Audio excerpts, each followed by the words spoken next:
Download करें जनमत Haryana app. कृषि कानूनों को लेकर किसान का आक्रोश थमने का नाम नहीं ले रहा है। खास तौर पर पंजाब के किसान इसको लेकर काफी उग्र रुख अपनाए हुए हैं। कानूनों के विरोध को लेकर पंजाब से निकला किसानों का काफिला दिल्ली के बॉर्डर तक पहुंच चुका है। किसान दिल्ली जाने की जिद पर अड़े हुए हैं। उनकी पुलिस के साथ झड़प भी हो रही है। लेकिन इन सब के बीच सबसे बड़ा सवाल ये है कि आखिर किसान मान क्यों नहीं रहे, जबकि केंद्र सरकार उनकी बातचीत के लिए आमंत्रित भी कर चुकी है। शुक्रवार को भी केंद्रीय कृषि मंत्री नरेंद्र सिंह तोमर ने किसानों को एक बार फिर से बातचीत के लिए आमंत्रित किया है। इसको लेकर उन्होंने बाकायदा ट्वीट भी किया। दरअसल जब केंद्र सरकार कृषि सुधार कानून लेकर आई थी तो बतौर विपक्षी दल कांग्रेस की पंजाब में चल रही सरकार ने इसका राजनीतिक विरोध शुरू कर दिया। उस वक्त जब पंजाब में किसानों को कृषि सुधार कानूनों के बारे में जानकारी दी जानी चाहिए थी तो कैप्टन अमरिंदर सिंह सरकार खुलकर इसके विरोध में आ गई। कैप्टन सरकार ने विधानसभा में भी इन कानूनों को रद्द करने का प्रस्ताव पास कर दिया, यह जानते हुए कि केंद्रीय कानून के समक्ष इसका कोई महत्व नहीं था। इसके बाद पंजाब में किसानों ने प्रदर्शन शुरू कर दिए, लेकिन सरकार और राज्य के मुख्य विपक्षी दल शिरोमणि अकाली दल और आम आदमी पार्टी की तरफ से भी इस समर्थन मिला तो संघर्ष चलता रहा। किसान संगठनों की तरफ से जगह जगह रोष प्रदर्शन किए गए।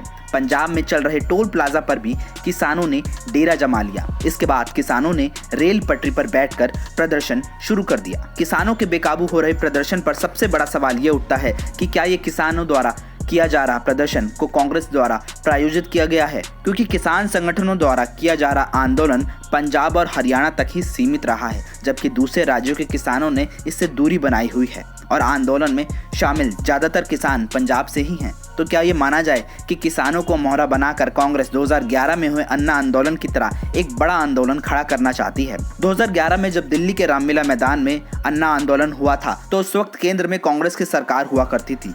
भ्रष्टाचार के खिलाफ अन्ना हजारे ने आंदोलन की शुरुआत की थी। अन्ना आंदोलन के बाद से ही तत्कालीन कांग्रेस सरकार आम जनता के बीच अलोकप्रिय होने लगी थी।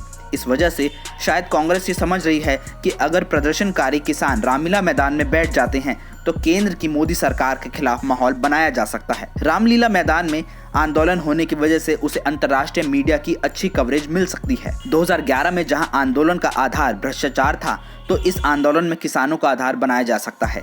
इसके लिए कांग्रेस प्रायोजित आंदोलन में किसान दिल्ली की तरफ कूच करने के लिए अड़े हुए हैं। अभी तक CAA से लेकर तमाम दूसरे मुद्दों पर कांग्रेस के नेता आम जनता को भड़काते रहे हैं ताकि केंद्र सरकार के खिलाफ माहौल खड़ा किया जा सके, लेकिन कांग्रेस ऐसा करने में नाकाम रही। अब कांग्रेस की एकमात्र उम्मीद किसान आंदोलन से ही रह गई है ताकि इसके जरिए वो फिर से देश की राजनीति में जिंदा हो सके। वैसे हाल ही में बिहार विधानसभा चुनाव और देश भर में हुए उपचुनावों में कांग्रेस को करारी हार का सामना करना पड़ा है। अब देखना यह है कि अन्ना आंदोलन की तरह क्या किसानों के आंदोलन को कांग्रेस रामलीला मैदान तक ले जा पाती है या फिर दूसरे मुद्दों की तरह उसे इसमें भी मुंह की खानी पड़ती है। ब्यूरो रिपोर्ट, जनमत हरियाणा।